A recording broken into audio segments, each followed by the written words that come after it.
This week, I stumbled upon some very interesting information that got me a little bit excited, which isn't out of the ordinary for an Enneagram 5.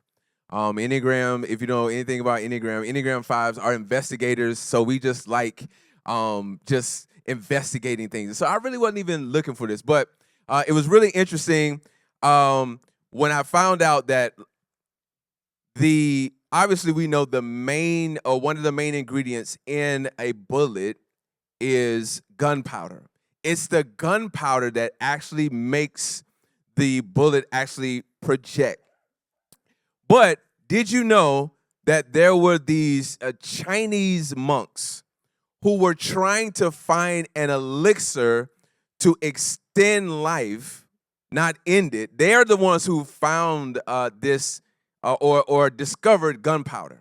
There is an ingredient within gunpowder that was being used for medical purposes, and so as they were studying this, they put a mixture together that created a firework, and then from there they began to use this mixture to actually create fireworks, and then from there these Mongolians who were engaged in war began to use it for projectiles in war, and thus we now fast forward to our time. We have bullets and guns, which are not great, but it came about as a result of this discovery. And this is actually fascinating stuff to me because there's so many things that we know of that are now being used outside of its original intent. I'm going to give you a few of them. Maybe you can Google them and look them up later. Chainsaws, Viagra, Coca-Cola, high heels, even bubble wrap. Like if you just Google the original intent of these things, like it's pretty fascinating. And when I think about it, it's also fascinating to me for another reason. Because when God created us, he had an original intent for us.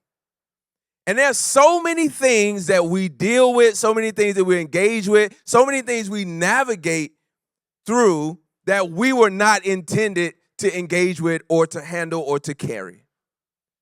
And one of the biggest ones that impacts almost every aspect of our life is anxiety. Do you know that we were not created to handle or to carry anxiety? And anxiety is or comes about when we are trying to control certain outcomes in our lives, or we have an expected result that we desire that maybe we hope would be for our good. Now, y'all know we have a lot of anxiety going on and a lot of things that we're carrying in the area of anxiety. And our minds are constantly bombarded by advertisement or enticement for false prosperity. It's this idea of human flourishing looking like, hey, if you do this thing or you go to this place or you get this degree or you move in this direction or you hang with these kind of people or you are a part of this kind of association, you can flourish. When all actuality, human flourishing happens within its intended design, which is part of our connection to God.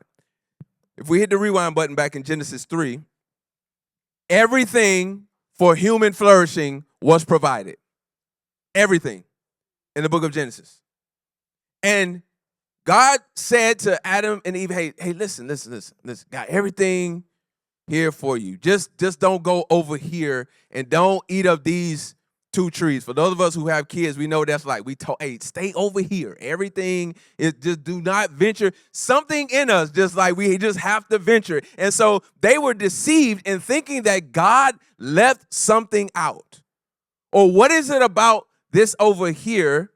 And so they ate of the tree that they were not supposed to eat of. And then as a result, what entered into humanity and what entered into our lives are things that we were never intended to deal with as a result of what's called sin, which is a separation or a disconnection from God. You ever heard of this thing called the manufacturer's instructions? You know, it's those directions that you get, like when you get something, the stuff we never look at, you know, until we can't figure it out on our own. You know, maybe I should read the directions. And then there's also, as part of the direction, like these manufacturer recommendations, like do this for the flourishing of this product, don't do this, right? And some of that stuff we find out after the fact. Well, this is the same thing, and when we think about how God created us, hey, these are things that he designed for us so that we can flourish, but we decided to go in a different direction. And now we are often overwhelmed in life. You know why? Because there's no way we can be overwhelmed. There's no way not to be overwhelmed in our life with this limited capacity that we have. We don't have the capacity to deal with some of these things. And here's the thing. When we are overwhelmed, you know what we do? We look for help. And when we find help, we find hope. And where we find hope, we have confidence. And this is what I want to park for a little bit today as we continue the series, Imitating Jesus. And we look at this letter that this guy named Paul has written to a group of Jesus followers in a place called Philippi. And so we're going to look at Philippians chapter number 4. If you have a Bible, we'll get there in just a second. And this guy, Paul, who's written this letter, he's trying to, and he continues to, if you've been tracking with us, and if you've been tracking with Paul's writings in the New Testament, he's constantly trying to redirect. And specifically to these Jesus followers in Philippi, he knows that they're going to be tempted to look to the security of Rome, which was the powerhouse of the day, and the leadership of Caesar. He knows that they're going to be tempted to look to the government.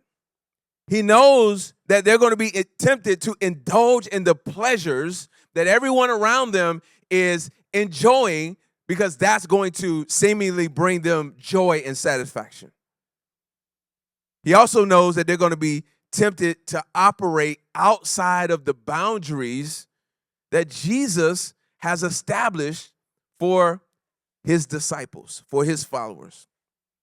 And our culture has normalized a particular way of life and a particular way of thinking that says like, hey, if you just do this, everything will be good. Just pay attention to the commercials that promise you all of this joy, all of this peace, all of this prosperity, all of these things if you just buy this truck. If you just go and eat this meal. If you just go and take this trip. If you just go, never mind we can't really afford it. Never mind it's not like at the right season for it. Never mind that that's not even the direction we should be going in. But the way it's sold to us is that like, hey, if we do these things, everything will be cool. This stuff is normalized. And what Paul is saying here in this letter that we're going to unpack in these few verses, don't be distracted. Follow my example as I follow Jesus, or as we mentioned last week, follow those around you who are following Jesus. Week 1, he's talking to us, and we reviewed Philippians chapter number 1, how should we live? Citizens of heaven, contending in community. Week 2, Pastor Heather talked to us about, as a result of imitating Jesus, we will shine like stars.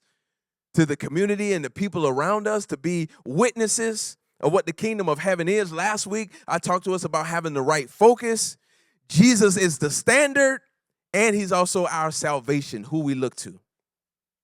And finally, today, I want to talk about our mindset and the kind of mindset we need to have. So we're going to pick this up, verse number 4, Philippians chapter number 4. Here we go. We have the words up on the screen. Rejoice in the Lord always. I will say it again, rejoice. Let your gentleness be evident to all. The Lord is near. Do not be anxious about anything, but in every situation by prayer and petition with thanksgiving, present your requests to God. And the peace of God, which transcends all understanding, will guard your hearts and your minds in Christ Jesus.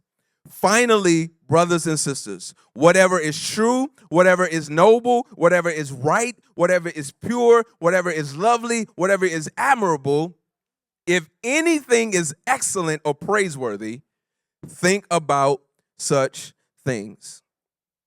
Just a simple subject to our message to close out this series, the right mindset. The verses that we just read as part of this closing letter that Paul is writing, they're just full of reminders, final instructions. Hey, these are things to pay attention to. 4 things I want to highlight that I think is important for us to grasp from the verses that we just read. And if you're taking notes, I want you to make note of these 4 things that are relevant to our everyday lives and helping us keep the right mindset. Here's number 1. Paul says, rejoice. Specifically, rejoice in the Lord always. I will say it again, rejoice. Let your gentleness be evident to all. The word rejoice here contextually was like a salutation, or it was like when you were going to leave someone or a farewell. You know, like how we say, hey, best of luck to you, or blessings to you, or hey, be safe, or all of those sorts of things that we say as a salutation or as a farewell. It was similar to that. And the connotation was about a state of being, like to be well or to be glad. But notice the encouragement here from Paul is, be well in the Lord. Rejoice in the Lord. The idea here is that our wellness and our gladness is connected to our relationship with God. So it's not just, hey, be well. No. Be well in the Lord. That's where your wellness is found. That's where your joy is found. And it's this state of being and a posture of confidence that Paul is talking about here, that everything is going to be all right.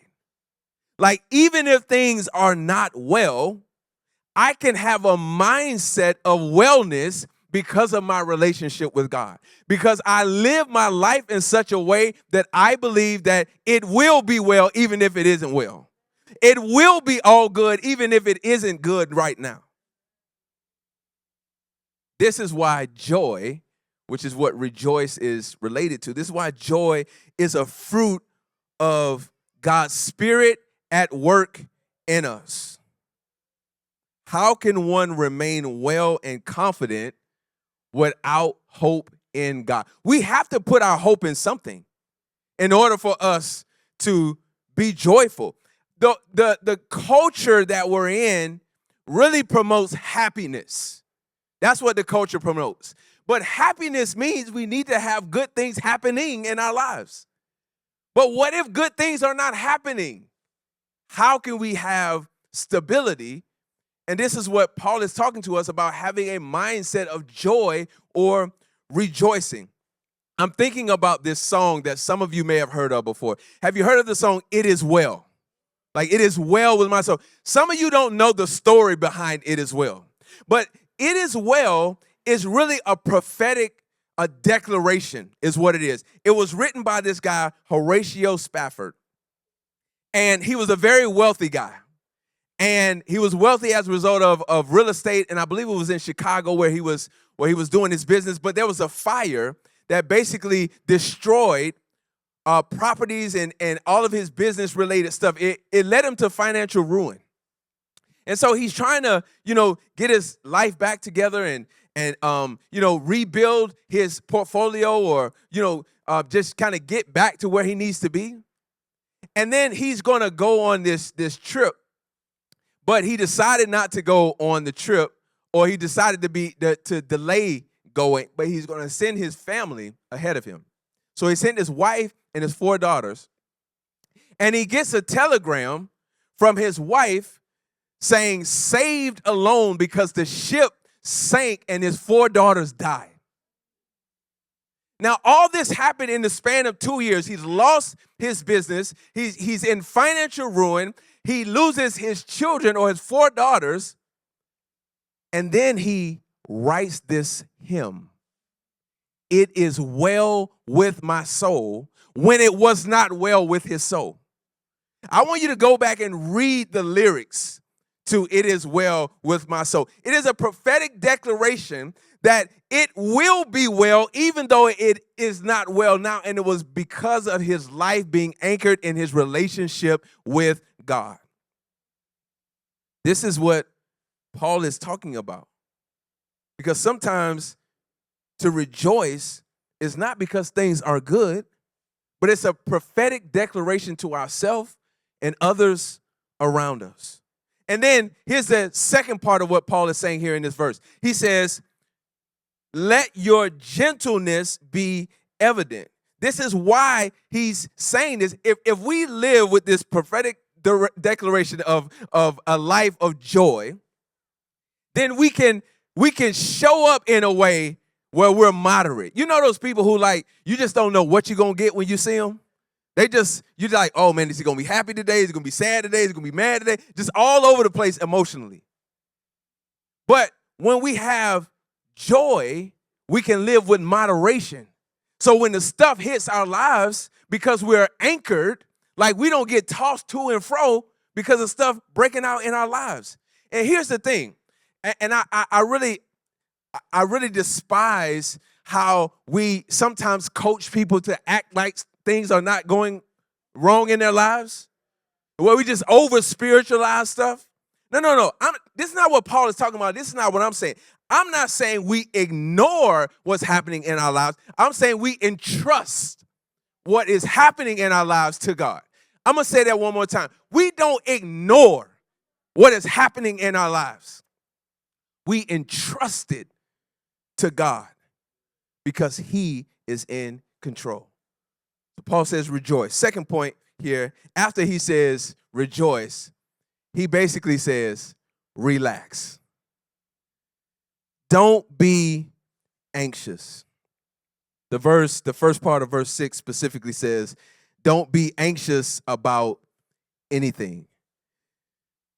Y'all, the level of anxiety in our bodies right now, present moment, at 11:46 a.m. is just off the charts. Because it's just normalized in the world that we live in. And when we read this verse, it doesn't even seem like real. Don't be anxious about anything seems extreme. It seems extreme because we are anxious about everything. Literally everything. Am I going to have enough money? Is this thing going to happen? Is this door going to open? Is this person going to like me? I got this event coming up. Everything. And it's normalized in our world. But you know what we tend to be most anxious about? It's really two things. We tend to be most anxious about the future and provision. What's going to happen tomorrow? And how am I going to provide for myself? Paul here is basically echoing what Jesus said in Matthew 6. If you're taking notes, I want you to write this down. I want you to go back and read Matthew 6 this week. Because you know what Jesus said? Jesus said, hey, don't worry, which is the same word for anxious. And Jesus goes down the line. He spends a lot of time talking about money because we worried about provision. He then also talks about the future because we worry about the future. And so Paul is echoing everything Jesus said in Matthew 6. Don't worry or don't be anxious. It's the same word. And you know what the word means? The connotation is don't be worried about trying to sustain your life. That's God's job. You don't need to worry about that. That's your job. Like I'm imagining my kids like being worried about like paying our mortgage. I'm imagining my kids being worried about like, oh my God, like what are we gonna eat today, Dad? I'm imagining my kids saying, what am I gonna wear? Well, they do talk to me about what they're gonna wear, but you get what I'm saying. They don't worry about that. They don't give any thought to it at all because they know that they are provided for. Matter of fact, these jokers will get in my car on the day that we are going to school and tell me, Dad, we need $4 because Kona ice truck coming today. You ain't think you should have told me that a couple days ago? We need $4. You got it. That's what they're saying. You got it. And if you ain't got it now, you can pull up and go get it. They don't even think about it. They ain't anxious about not getting Kona ice and getting $4 at all. This is the same thing that Jesus is saying, and then Paul is echoing the same thing. Don't be anxious about anything. I'm going to tell y'all one more story. So a few weeks ago, I was with my mentor, one of my mentors. His name is Pete Scazzaro. Some of you guys have heard of Pete. He's written, him and his wife, Emotionally Healthy Discipleship, Emotionally Healthy Spirituality. Great stuff. And so I'm talking to Pete, and I'm in New York, and part of this cohort that my wife and I are in, and I'm a little anxious. And so I'm telling Pete, I'm like, Pete, listen, our church is young, and, I'm trying to help get us to financial sustainability, and I want to make sure that we can exemplify this virtue that we have of being generous, and we need a few things to happen, and we gotta do this, and we gotta do that, and I gotta do this, and Pete said, hold. He's like, hey, listen, you don't need to worry about that. Like, look at the great things that are happening at Hopeville. Look at the things that are going on. Let's talk about some of the things you've told me is happening and how the church is growing and the things that you're excited about. And all. Has not God provided? Why are you worried about financial sustainability? You don't need to be focused on that. Pete said, and this is how Pete talks all the time. This older, Italian New Yorker, so he talking strong. He said, listen, the problem isn't money. The problem is your mentality. That's the problem. You need to take your focus off of helping to get Hopeville to a place of financial sustainability, which it will get to, and you need to put your focus on submitting yourself to God and what he has for you and what he has for Hopeville. Listen, the challenge for us is, it's not really anxiety per se.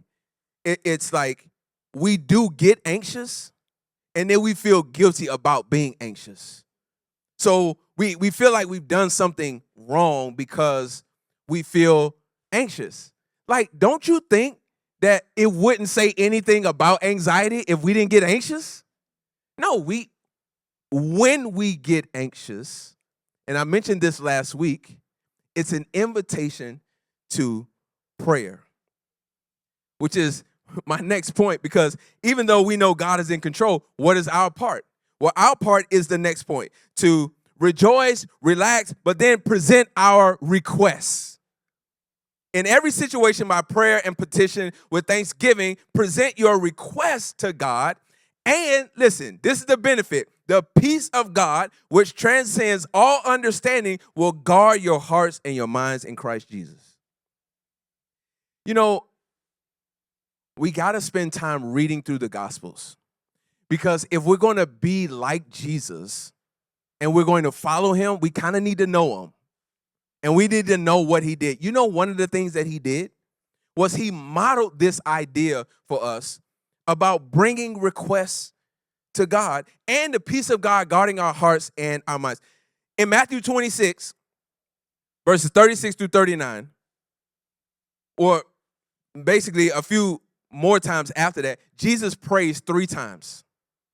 Because he knows he's about to go to the cross. He knows he's about to make this big sacrifice. It says he prayed 3 times. In Luke 22, which is talking about the same situation, it mentions there that Jesus was in such agony, he was so troubled, he was so sorrowful, he was also sweating blood. Now I ain't never been that anxious. That's a whole nother level of anxiety.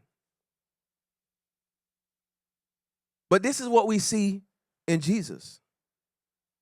And you know what Jesus does? He gives it to his Father in heaven. He says, I can't handle this moment on my own. And as a matter of fact, if you don't mind, if you can take this from me, I won't be mad. But if you're not going to take it from me, you got to help me. There's nothing that we can say to God that he doesn't already know and that he doesn't have the ability to handle. And so what Paul is talking about here for us, which we see modeled in Jesus, is the great exchange that happens in prayer. We give our anxiety to God, he gives us peace. Notice I didn't say he takes away the situation.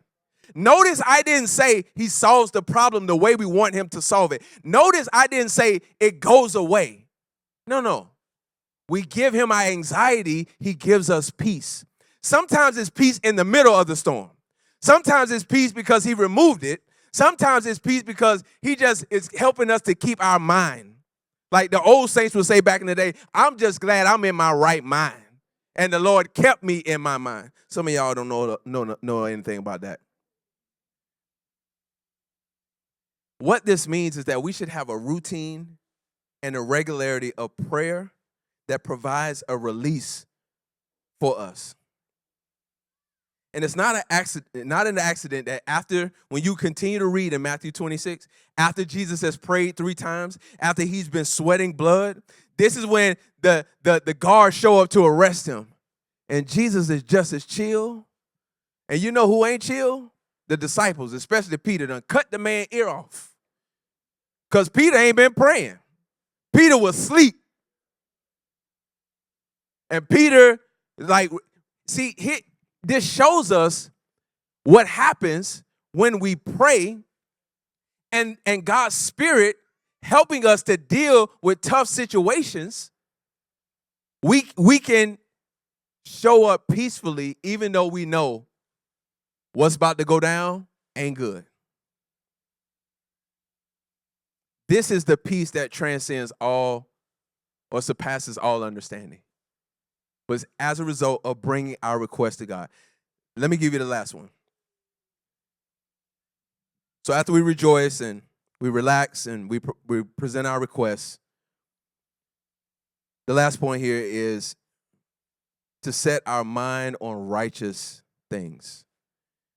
Finally, brothers and sisters, whatever is true, whatever is noble, whatever is right, whatever is pure, whatever is lovely, whatever is admirable, if anything is excellent or praiseworthy, think about such things. All this means is that we need to be intentional about putting our minds on good things. We spend so much time looking at crazy stuff, listening to crazy stuff. I remember growing up, my mother used to get on my last nerve telling me like what I shouldn't watch or what wasn't good because that stuff is getting in your mind. And I'm like, oh my God, if she wasn't telling the truth. I mean, a few times, I had a couple of nightmares or something crazy. I told you, don't be watching that stuff. Don't be looking at that stuff. Don't be hanging with those people. Because my mother knew that what my mind is exposed to is robbing me of peace. And listen, I just gotta say it. We know that we are spending way too much time on social media. We're spending way too much time watching Netflix. That stuff has an influence over us because what we give our attention to shapes our thoughts, and what shapes our thoughts shapes our actions. At the beginning of this year, we had a series about the mind, and it was entitled "Where It All Begins." And I gave this quote, and I wanna read it again from Dallas Willard. This is what Dallas Willard says: "The focus of your thoughts significantly affects everything else that happens in your life and evokes the feelings that frame your world and motivate your actions." Listen, what needs to become second nature to us is to respond like Jesus. But you know how that won't happen? If we're not reading the Gospels, if we're not reading the Scriptures. It won't become second nature to us because we're not putting that in our system. And when we regularly put that in our system, you know what it does? It pushes all that other foolishness out. And it gives us a desire for God's word. And maybe we don't have a desire for God's word because we don't spend time reading it, digesting it, consuming it. Because whatever you feed will grow. Whatever you starve will die. Let me see if I can land the plane for us like this. This past week, I was in our staff meeting, and I was sharing about our 2025 opening series, how we want to set the tone for the year. And I just mentioned to you, we talked about, our opening series, Where It All Begins. We were talking about the mind. And so as a result of that, I was thinking about that, and I went back to a book that I was reading at the beginning of the year by Dr. Carolyn Leaf called Cleaning Up Your Mental Mess. Really good book. Dr. Leaf is a Jesus follower. She's also a neuroscientist, is doing a lot of research on the mind and thinking. And the book is all about how to reduce anxiety and stress and toxic thinking. And there was a fascinating study that she mentioned in the book that had to do with the impact of hope and how what we give our attention to really impacts that. Listen to what she says about how a lack of hope is killing us, literally. And this is a long quote, so I want y'all to follow with me. She says, "More and more research is showing how the absence of hope and the lack of resources to deal with our most basic emotional and physical needs are coming at a great cost. Fear, isolation, pain, purposelessness, despair, these are the symptoms of a society that is broken and hurting, and they can lead to an early death, not only from suicide, but from very real damage to heart, immune system, GI system, and the brain. The entire body goes into states of low-grade inflammation that increase our vulnerability to disease by up to 75 to 95% when we are in a constant state of turmoil." Do you know what that is? That's anxiety. That's what that is. This is what anxiety is doing to us. And what Paul is encouraging us in this letter is to have a mindset that doesn't allow these sorts of things to consume us. Here's the thing. It don't matter how many Sundays you come to church. It don't matter how many small groups you in. It don't matter how many Christian songs you know, or any of these other boxes that we check. None of that stuff matters if our mind isn't right. Because if our mind isn't right, nothing is right. And our mind, there's a thing called neuroplasticity. And what neuroplasticity means is that we have the ability to shape neurological pathways in our mind. You know how that happens? By what you give your mind attention to. That's how it happens. You know how neurological pathways in our mind go away? By ignoring or not giving attention to things that we don't need to give attention to. And this is the encouragement for us.